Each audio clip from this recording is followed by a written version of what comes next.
자, 5월 9일 어제죠. 기획재정부에서 보도자료가 나왔습니다.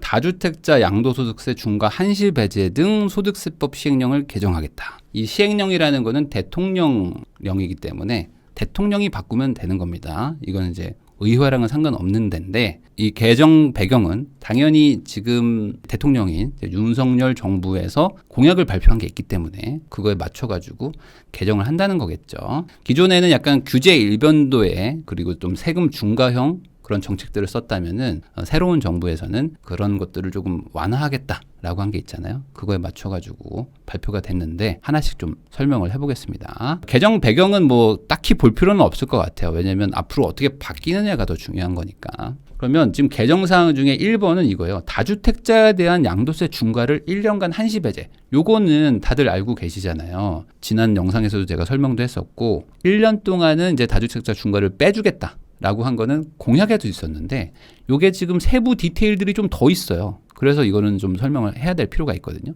특히 여기 1세대 1주택 양도세 비과세 보유와 거주기간 재기산 제도를 폐지한다. 이게 되게 중요한 포인트거든요. 요거 이따가 좀 설명하겠습니다. 기존의 다주택자들이나 뭐 1주택자들한테 세금 중과뿐만 아니라 약간 양도세 감면을 좀 막은 게 있어요. 그러니까 어떻게든 조금 세금을 부과하려고 했던 거. 그러니까 그게 뭐 좋은 취지로 보면은 막 갈아타기 수요 같은 것들도 어찌 보면 수요를 자극하기 때문에 그런 것들도 좀 하지 못하게 하려고 했고, 그리고 다주택자들이 뭐 세금 감면을 받으면서 또 이걸 뭐 합쳐가지고 더 큰 거 사러 가면 또 집값을 자극하니까 이런 것들도 못하게 하려고 약간 좀 이상한 정책들을 쓴 게 있었단 말이죠. 이제 그런 것들을 없애겠다는 겁니다. 설명을 할게요. 그리고 이사 등으로 인해서 일시적 2주택 비과세 요건도 완화. 그러니까 이런 것들도 추가적으로 이번에 좀 발표가 된 겁니다. 그럼 적용 시기는 언제 되느냐? 5월 10일 요 인수위 때 얘기 나왔던 거를 지키기로 했어요. 그래서 5월 10일부터 소급 적용하겠다. 그러니까 그 임기 시작 일과 동시에 거래되는 것들부터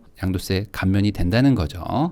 기대 효과는 뭐 당연히 과도한 세부담을 좀 완화시켜가지고 매물을 나오도록 유도하겠다라는 겁니다. 이 모든 지금 정책의 방향은 매물을 좀 나오게 하겠다. 뭐 입법 예고는 뭐 이렇게 되지만 어차피 소급 적용한다고 했으니까 뭐 큰 상관은 없어요. 그러니까 이 영상을 보시는 분들은 이제 앞으로 계약을 하시면은 다주택자나 뭐 일시적 이주택자나 양도세가 비과세가 된다라고 보시면 됩니다. 자, 그러면 어떻게 바꾸냐? 양도소득세 중과를 1년간 배제한다.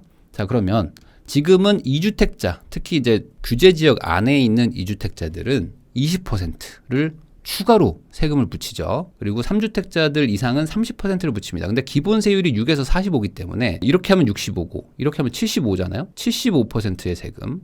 거기다가 또 지방소득세가 여기에 10%가 더 붙어요. 그러니까 7.5를 또 내야 돼요. 그래서 82.5%의 세금을 내는 게 있었습니다. 근데 이게 이제 배제가 된다는 거죠. 없어지는 거죠. 그리고 기존에는 장기 보유 특별공제도 못 받았어요. 이것도 꽤 컸거든요. 근데 요것도 못 받았던 것도 이제는 개정된다는 건 뭐겠습니까? 요게 풀린다는 거죠. 이제 장기 보유 특별공제도 받을 수 있다는 거예요. 자, 그래서 어떻게 바뀌냐? 보유기간 2년 이상인 조정 대상 지역 내 주택을 이제 팔면은 1년 안에 양도하면은 기본 세율입니다. 그러니까 이거는 꽤 오랜 기간 유지됐던 세율이기 때문에 사실 이거보다 더 내려갈 확률은 많진 않아요. 그러면 그냥 규제가 없는 상태라고 보시면 됩니다. 그러니까 많이 내가 벌었으면 세금 45%는 내라는 거예요. 이거는 옛날부터 있었던 세율이기 때문에 세금 40% 내는 거 너무 아깝다라고 생각하실 필요는 없는 거죠. 어차피 낼 거니까. 그리고 장기 보유 특별공제를 적용하기 때문에 오래 가지고 있었던 거를 이번에 파시면은 조금 더 유리한 부분이 있다. 그러면 장기 보유 특별공제를 어떻게 적용하느냐? 연 2%로 적용을 하니까 15년을 보유하면 최대 30%를 감면을 해주는 겁니다. 그러니까 요 45%에서 마이너스 30을 해가지고 15%를 해주는 건가요? 이게 아니고요. 세금의 30%를 떼주는 겁니다. 아시겠죠? 세금을 30%만큼 할인해준다. 그러니까 한 3년 가지고 있으셨으면 6% 정도 감면해주는 거죠. 그러니까 오래 가지고 있으면은 그래도 조금 세금을 깎아줄게 하는 부분이 있다. 그래서 뭐 2주택이거나 3주택인 분들은 얼마나 감면이 되냐. 뭐 양도가가 15억이고 10억에 사셔가지고 5억을 벌었는데 10년을 만약에 가지고 있었다. 이런 분들이 뭐 많진 않겠지만 이런 분들이라면 지금은 2억 7천만 원의 세금을 내야 되는데 한 1억 3천만 원 정도만 낸다. 그래서 뭐 절반 정도 감면이 된다는 건데 이건 당연히 차익도 크고 보유기간도 크기 때문입니다. 3주택자면 더 많이 할인이 되겠죠. 그리고 20억에 팔아가지고 10억을 벌면 이게 최고 세율입니다.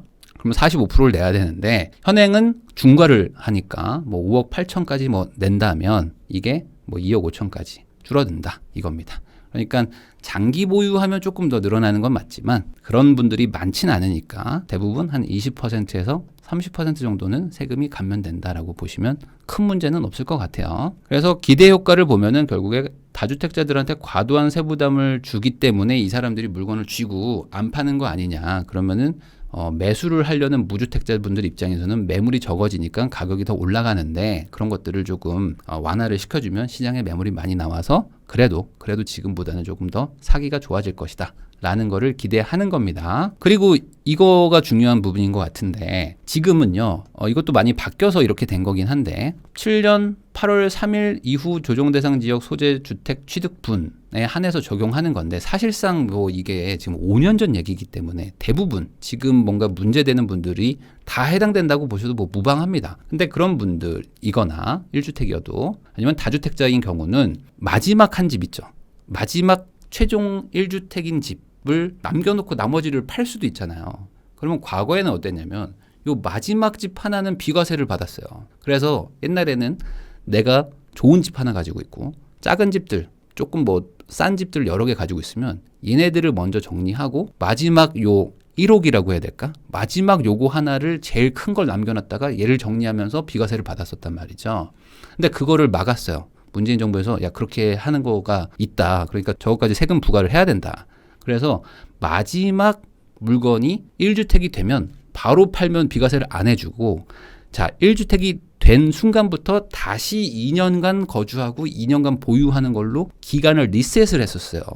이게 재기산이라는 게 이제 뭐 그런 얘기입니다. 그러니까 1주택자가 된 날로부터 다시 이제부터 카운팅이야. 그러니까 이상한 거죠, 사실. 이게 뭐 법적으로 이게 맞는 얘기인지 잘 모르겠어요. 근데 마지막 한 채는 어쨌든 그냥 비과세를 해줬는 게 원래 그 관례였다면 그걸 막았었죠. 근데 그거를 이제 원래대로 원상복구하겠다는 겁니다. 그러니까 주택수랑 상관없이, 그러니까 다주택자든 무주택자든 상관없이 주택을 보유하고 거주한 기간을 기준으로 비과세를 하겠다는 겁니다. 그러면 내가 옛날에 이 집에 살았었어요. 뭐 2년 정도 살았어요. 그리고 뭐 잠깐 2주택이 된 거예요. 근데 얘를 이제 팔았어요. 그러면은 얘를 팔고 나서 원래 다시 거주를 2년을 해야 되니까 임차인을 내보내고 내가 막 들어갔단 말이죠.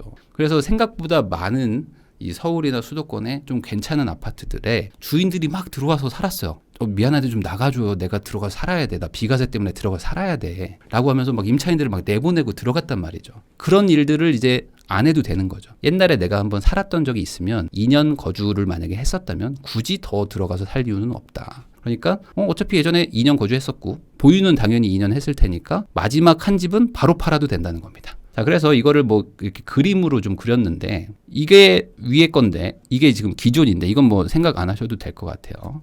요걸 보시면 됩니다. 자, 개정. 그래서 3주택자인 경우로 이제 가정을 하는 거예요. 그러면 C주택이 이제 세 번째 집이라고 치겠습니다. 요게 21년 1월 1일에 만약에 뭐 샀다고 칠게요. 그럼 얘를 지금 요번에 팔아요. 하나 팝니다. 요 C주택을 21년 1월 1일에 샀다고 치겠습니다. 얘를 지금 마지막 1주택이라고 보는 거예요. 그러면 기존에 A주택 있었던 거 얘를 팔아버렸어요. 얘는 이제 세금을 내야 되죠. 근데 다주택자 중과를 안 할 거니까 일반 과세로 그냥 맞는 겁니다. 번 돈의 몇 % 세금 내는 거죠. 이건 원래 내는 거니까 내겠죠. 그러면 이제 집이 두 개가 되잖아요. 두 개가 남았는데 요것도 이번에 파는 거예요. 이번에. 그러면은 이것도 그냥 일반 과세를 당하는 거니까 딱히 중과 받는 게 없죠. 그러면 이것도 그냥 이번에 팔아버려. 그러면 원래라면 여기서부터 이제 1주택자니까 2년을 더 살아야 돼요. 2년을 더 거주도 하고 보유도 해야 되기 때문에 요 B를 팔면서 C에 들어가려고 했었어요. 미안한데 제가 1주택 해야 돼서 비과세 때문에 들어가야 돼요. 미안해요 하면서 임차인을 내보내고 거기서 2년을 더 거주하려고 했었는데 이제는 안 그래도 된다 이거죠. 이제는 B 팔면서 그냥 얘도 팔아버리면 된다.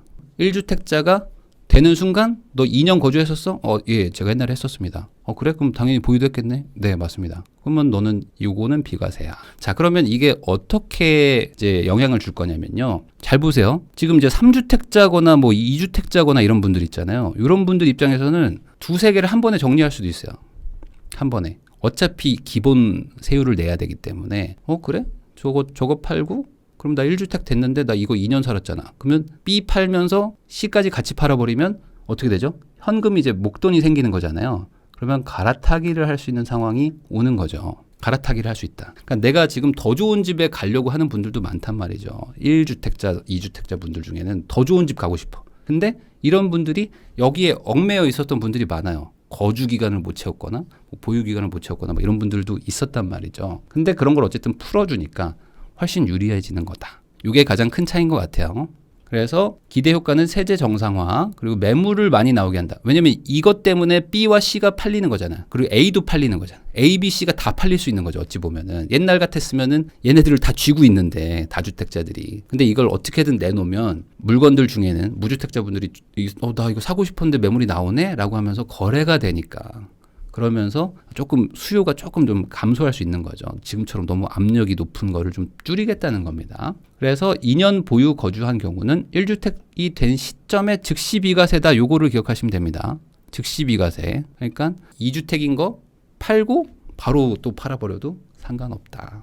자, 그리고 이사 등으로 인한 일시적 2주택 비과세 요건도 완화가 됐습니다. 요것도 뭐냐면 또 바뀐 정책이었는데 언제 바뀌었지? 6.17인가? 그 전이었나? 하도 많이 바뀌어가지고 저도 기억이 정확하게 안 납니다. 현행은 1년 내에 종전주택을 팔아야 돼. 일시적 2주택 있잖아요. 일시적 2주택으로 돈을 번다라고 이 정부가 판단을 했어가지고 일시적 2주택도 하지 못하게 해야 되겠다라고 해서 원래는 2년 안에만 팔면 됐어요. 그리고 비규제 지역은 3년 안에 팔면 됐거든요. 근데 이거를 1년 안에 팔아라 라고 해버렸어요. 그러니까 아니 내가 일시적 2주택을 하려고 하는데 지금 여기 살고 있잖아요. 근데 저 집을 사서 1년 안에 팔려면 어떻게 돼요? 전세를 줄 수도 없잖아요. 그 전세에 낀 집을 사기도 참 뭐해요. 이 사람이 안 나가면 그만이니까. 그러니까 이거 거래가 잘 안 됐단 말이죠. 근데 이제 2년으로 다시 늘려주는 겁니다.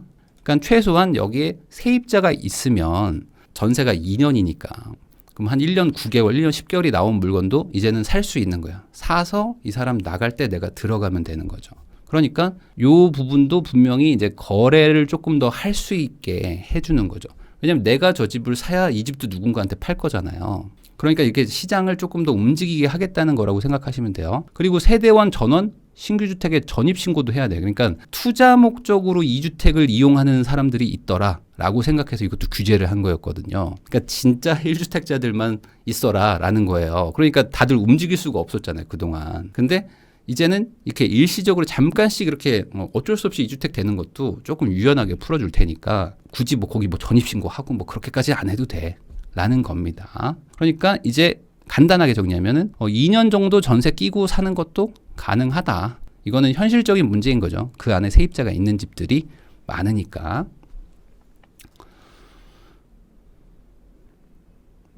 네. 그래서 개정을 보면은 뭐 2018년도 1월 1일에 집을 샀고 뭐 종전주택을 뭐 2022년 12월 31일 이전에 뭐 비과세를 받고 뭐 종전주택 양도를 하면 뭐 비과세가 배제되고 뭐 복잡하잖아요.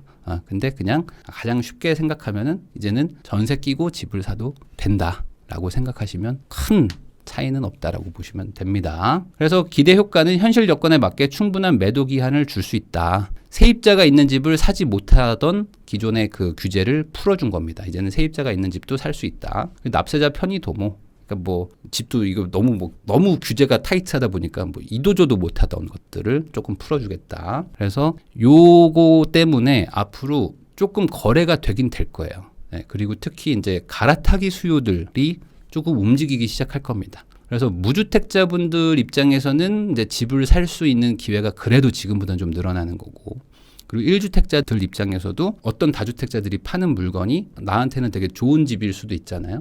그러면 저거를 또 전세 끼고 있으니까 기존엔 못 샀는데 그럼 미리 좀 사놓고 나도 이거 좀 팔아야겠다 하면서 약간 좀 유동성이 좀 생기는 겁니다. 유동성. 그렇게 생각하시면 좋을 것 같아요. 근데 여기서 아직 해결이 안 된 부분이 있어요. 뭐냐면 일시적 2주택자 종부세 얘기는 요번에는 없어요. 근데 이건 당연히 이제 세법을 좀 건드려야 되는 것도 있고 당장 얘기는 뭐 안 나온 것 같아요. 이것도 시행령으로 어떻게 해결할 수 있을 것 같은데 뭐 이번엔 안 나왔고요. 그래서 일시적 2주택자가 되시면 어쨌든 2주택인 건 맞습니다. 그러니까 다주택자잖아요. 그러면 종부세가 중과가 돼요. 요 부분을 지금 해결해 준다고 얘기는 했는데 요번에는 발표는 안 됐고요. 그래서 요거 앞으로 어떻게 될 건지, 그러니까 전입신고 조건과 1년 안에 매도하는 거는 풀어줬는데 종부세는 내라는 건가? 아직까지는 지금 모르겠어요. 근데 요거 아직 빠졌고, 그래서 요거는 이제 좀 기다려 봐야 될 것 같고요. 그래서 이 정책이 결국에 어떤 효과가 나올 거냐? 그러면은 취지나 이런 결과를 보면은 다주택자 매물이 결국에 나와야 된다. 그래야 그나마 지금 이 수요를 좀 누를 수 있다는 겁니다. 근데 이거는 당연할 수밖에 없는 게 지금 당장 빈집을 많이 지으면, 그러니까 신축 아파트를 많이 짓고 막 집을 많이 지으면 해결될 수 있는 문제예요. 수요가 높다는 거는 공급이 부족하다는 거니까. 근데 그거를 당장 할 수는 없죠. 아파트라는 거는 한 3년씩 걸리니까. 그러면 신축을 할 수 없다면 기존에 있는 매물들이라도 좀 많이 나와서 거래가 조금 되면 그래도 조금 막 꽉 끼인 약간 정체 도로 같은, 러시아어의 그 올림픽대로 같은 그런 상황을 조금은 해결할 수 있다는 거죠. 숨통이 트이니까. 근데 그렇게 하다 보면은 전세 월세 물량이 또 줄어들 수가 있잖아요. 전월세가 줄 수가 있어요. 너무 1주택 실거주만 또 집중하게 되면은 들어가서 또 살아버리니까. 그러니까 그것도 조금 해결하려면 어떻게 해야 될까? 아, 실거주를 꼭 하게 할 필요는 없겠구나. 실거주 하지 않고 전세 낀 거 사도 되고 아니면 전세를 줘도 되고 하니까 네가 꼭 급하게 들어갈 거 아니면 전세라는 옵션도 줄게. 그래서 임차 시장을 자극하지 않으려고 한다는 겁니다. 이건 뭐 당연한 얘기죠. 그리고 갈아타기를 하는 것도 어찌 보면 약간 권장이 되는 거죠. 지금 2주택자한테는 하나 팔면서 바로 비과세가 되기 때문에 두 개를 합쳐서 하나를 사라는 얘기도 됩니다. 그러면 갈아타기 집이라는 거는 또 어찌 보면은 누군가한테는 다주택자니까 아 이거 정리해서 팔아야지 하는 애물단지 물건일 수도 있지만 그 물건은 누군가한테는 되게 가고 싶은 아파트일 수 있으니까 이래나 저래나 어쨌든 거래를 좀 풀겠다는 거. 그리고 당장 공급을 못하기 때문에 어쩔 수 없이 있는 거라도 좀 거래를 하면서 이 시장이 과열되는 걸 좀 막으려고 한다라고 보시면 될 것 같습니다. 그래서 이게 지금보다는 조금 나아질 거예요. 근데 이것도 어찌 보면 좀 임시 방편인 거고 결국에는 이제 대규모 공급을 하면서 이 국민들이 원하는 수준의 주거 형태들을 좀 많이 공급을 해야 거기서 전세를 사시든 매매를 해서 들어가든 할 텐데 당장은 그게 없기 때문에 뭐 임시 방편이라고 보시면 될 것 같고 그래도 안 하는 것보다 훨씬 낫다. 그리고 종부세 부분 지금 어떻게 해결할지 답이 안 나온 상태고 그리고 취득세도 지금 어떻게 할지 취득세도 지금 일시적 2주택인 경우에는 뭐 한시적으로 그걸 그 매도한다는 조건으로 취득세 중과를 안 하기도 하는데 그것도 지금 이거랑 일정을 정확하게 맞출 것인지 어떻게 할지도 뭐 아직은 뭐 나온 게 없어요. 어쨌든 하나하나 뭐 좀 바뀌어 갈 것 같긴 합니다.